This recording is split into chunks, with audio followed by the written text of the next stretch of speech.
ಬಹಳಷ್ಟು ವ್ಯತ್ಯಾಸ ಆಗಿದೆ.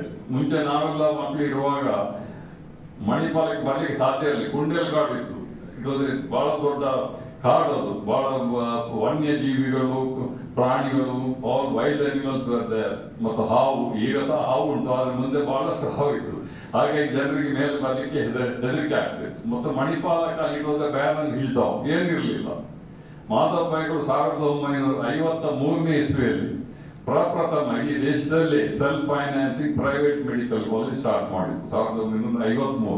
ಆವಾಗ ಎಲ್ಲರೂ ಅವರನ್ನು ಹುಚ್ಚರು ಅಂತ ಹೇಳ್ತಿದ್ರು. ಯಾಕಂತ ಹೇಳಿದ್ರೆ ಮೆಡಿಕಲ್ ಕಾಲೇಜ್ ಸ್ಟಾರ್ಟ್ ಮಾಡಲಿಕ್ಕೆ ಒಳ್ಳೆ ಆಸ್ಪತ್ರೆ ಬೇಕು, ಆಸ್ಪತ್ರೆ ಇರಲಿಲ್ಲ ನಮ್ಮ ಹತ್ರ. ಆದರೂ ಅವರ ಒಂದು ಡಿಟರ್ಮಿನೇಷನ್ ಶುರು ಮಾಡಿದ್ರು. We are under Madras province those days. ಹಾಗಾಗಿ ಅವರು ಮ್ಯಾಂಗ್ಳೂರು, ಉಡುಪಿ ಒಂದೇ ಇತ್ತು. ಉಡುಪಿ ಜಿಲ್ಲೆ ಆಗಿರಲಿಲ್ಲ ಅವಾಗ. ಅಲ್ಲಿ ಮ್ಯಾಂಗ್ಳೂರಿನಲ್ಲಿ ಗವರ್ಮೆಂಟ್ ಕಾಲೇಜ್ ವೆನ್ಲಾಕ್ ಮತ್ತು ಲಿಡಿಗೋಷನ್ ಹಾಸ್ಪಿಟಲ್ ಸಹಾಯದಲ್ಲಿ ನಾವು ಮೆಡಿಕಲ್ ಕಾಲೇಜ್ ಶುರು ಮಾಡಿದ್ವಿ. ಅದರ ನಂತರ ಮಣಿಪಾಲ ಬೆಳೆಯಿತು. ಮತ್ತು ಮಣಿಪಾಲ ಮತ್ತು ಉಡುಪಿ ಅಂತರ ಕಂಪ್ಲೀಟ್ ಆಗಿ ಹೋಗಿದೆ. ಹಾಗಾಗಿ ಬಹಳಷ್ಟು ವ್ಯತ್ಯಾಸ ಆಗಿದೆ. ಉಡುಪಿ ಮುಂಚೆ ಹೇಗಿತ್ತು, ಇವಾಗ ಹೇಗೆ ಅಂತ ಉಂಟು.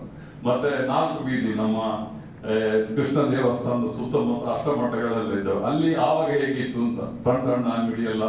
ಮತ್ತೆ ಇವಾಗ ಅಲ್ಲಿ ಬಸ್ ಕಾರೆಲ್ಲ ಹೋಗ್ಲಿಕ್ಕೆ ಬಿಡುವುದಿಲ್ಲ. ವ್ಯಾಪಾರಿಗಳಿಗೆ ತುಂಬಾ ತೊಂದರೆ ಆಗಿದೆ. ಆದರೂ ಇಲ್ಲದ್ರೆ ಕಾರ್ ಹೋದ್ರೆ ಯಾತ್ರಿಗಳಿಗೆ ಬರುವವರಿಗೆ ಅಲ್ಲಿ ಹೋಗ್ಲಿಕ್ಕೆ ಬಹಳ ಕಷ್ಟ ಆಗ್ತದೆ. ಬಹಳಷ್ಟು ಚೇಂಜ್ ಆಗಿದೆ ಉಡುಪಿ ಮತ್ತು ಮಣಿಪಾಲದಲ್ಲಿ. ಒಳ್ಳೆಯದಕ್ಕೋಸ್ಕರ, ಯಾಕಂದ್ರೆ ಶಿಕ್ಷಣ ಕ್ಷೇತ್ರದಲ್ಲಿ ಇರಲಿ ಮತ್ತು ಆರೋಗ್ಯ ಕ್ಷೇತ್ರದಲ್ಲಿ ಕೂಡ ಬಹಳಷ್ಟು ಪ್ರಾಮುಖ್ಯತೆಯನ್ನು ಇವತ್ತಿನ ದಿವಸ ನಾವು ಪಡೆದಿದ್ದೇವೆ. ಅಂತೂ ಬಹಳಷ್ಟು ಚೇಂಜ್ ಉಡುಪಿ ಜಿಲ್ಲೆಯಲ್ಲಿ ಆದಷ್ಟು, ಉಡುಪಿ ಮಣಿಪಾಲದಲ್ಲಿ ಆದಷ್ಟು ಚೇಂಜ್ ಕಳೆದ ಒಂದು 50 ವರ್ಷದಲ್ಲಿ ಬೇರೆ ಯಾವ ಜಿಲ್ಲೆಯಲ್ಲಿ ಆಗಿರ್ಲಿಕ್ಕಿಲ್ಲ ಅಂತ ನನ್ನ ಭಾವನೆ. ಅಂತ ಒಂದು ಒಳ್ಳೆ ಚೇಂಜಸ್ ಆಗಿದೆ. ಇನ್ನು ಮುಂದೆ ಕೂಡ ಆಗ್ಲಿಕ್ಕೆ ಉಂಟು. ಯಾಕಂದ್ರೆ ನಮ್ಮ ಯಶ್ಪಾಲ್ ಸುವರ್ಣ ಅವರು ಇದ್ದಾರೆ ಇವತ್ತಿನ ದಿವಸ ನಮ್ಮ ಇಲ್ಲಿ ಜನಪ್ರಿಯ ಶಾಸಕರು. ಅವರ ಮುಂದಾಳತ್ವದಲ್ಲಿ ಖಂಡಿತ ಬಹಳಷ್ಟು ವ್ಯತ್ಯಾಸಗಳು ಆಗ್ತದೆ. ಇವಾಗ ತಾನೇ ಹೇಳ್ತಿದ್ರು ಅವರು, ನಮ್ಮ ಮಣಿಪಾಲ ಒಂದು ಕಮಲ ಮಲ್ಕೊಡು ಒಂದೇ ಕಮಲ ಅಂತ ಹೇಳಿದ್ರೆ ನಮ್ಮ ಒಂದು ಜಿಲ್ಲೆಯ ಒಂದು ಅದು ಖಂಡಿತ ಮಾಡ್ತೇವೆ. ನಾವು ಇದಕ್ಕೆ ಪೂರ್ಣ ಸಹಾಯ ಕೊಡ್ತೇವೆ ಎನ್ನುವ ಒಂದು ಭರವಸೆಯನ್ನು ಕೂಡ ನಾವು ಈ ಸಂದರ್ಭದಲ್ಲಿ ಕೊಡ್ಲಿಕ್ಕೆ ಬಯಸ್ತೇವೆ. ಇವತ್ತಿನ ದಿವಸ ಯಾಶ್ರಮವನ್ನು ಅವರು ಇಂಥ ಒಂದು ಒಳ್ಳೆಯ ಕೃತ್ಯವನ್ನು ಒಂದು ಲೋಕಾರ್ಪಣೆ ಮಾಡಿದ್ದಾರೆ. ಯಾವುದು table book Udupi then and now. ಇದನ್ನು ಖಂಡಿತ ನೀವೆಲ್ಲರೂ ಓದಿ ಬೇರೆಯವರಿಗೆ ಕೂಡ ಇದರ ವಿಷಯ ಹಾಗೆ ಮೂಡಿಸಬೇಕಂತ ನನ್ನ ಒಂದು ನಿಮ್ಮಲ್ಲಿ ಕಳಕಳಿಯಲ್ಲಿ ನಾನು ಕೇಳ್ತಾ ಇದ್ದೇನೆ. ಯಾಕೆಂದ್ರೆ ಇದು ಬಹಳ ಅಗತ್ಯ. ಆಸ್ಟ್ರೋಮೋನವರು ಯಾವಾಗಲೂ ನಾವು ಮಾತಾಡೋದಕ್ಕಿಂತ ಪಿಕ್ಟೋರಿಯಲ್ ಡಿಪಿಕ್ಷನ್, ಪಿಕ್ಚರ್ ಮೂಲಕ, ಪುಸ್ತಕ ಮೂಲಕ ಹೋದ್ರೆ ಅದರಲ್ಲಿ ಇಂಪ್ಯಾಕ್ಟ್ ಜಾಸ್ತಿ ಆಗ್ತದೆ. ಅಂತ ಒಂದು ಒಳ್ಳೆಯ ಪಿಕ್ಚರ್ಸ್, ಕ್ವಾಲಿಟಿ ಆಫ್ ಪಿಕ್ಚರ್ಸ್, ಆಸ್ಟ್ರೋಮೋನ್ ಮತ್ತೆ ಕ್ವಾಲಿಟಿ ಆಫ್ ಸಿನಾನಿಮ್ಸ್ ಅಂತ ಹೇಳ್ಬೋದು. ಆಸ್ಟ್ರೋಮೋನ್ ಮತ್ತು ಕ್ವಾಲಿಟಿ ಇರೋದು ಒಂದೇ. ಅಂತ ಒಳ್ಳೆಯ ಪಿಕ್ಟೋರಿಯಲ್ ಡಿಪಿಕ್ಷನ್ ಅನ್ನು ಇವತ್ತಿನ ಈ ಪುಸ್ತಕದಲ್ಲಿ ಕೊಟ್ಟಿದ್ದಾರೆ.